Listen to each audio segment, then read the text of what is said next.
Vishnu, what's the immigration fact for the day? So, if you are the one who is working in a restaurant field, and if you're looking for an answer that can you able to use cook title, then this video is for you. If you are working in a fast food chain like McDonald's, Tim Hortons, Subway, cook title will not work for you because you are not cooking the things from the scratch.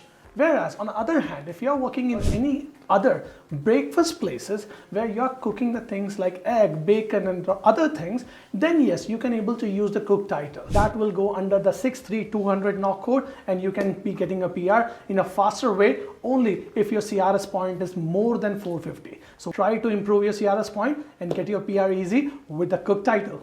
Take care. Talk to you soon.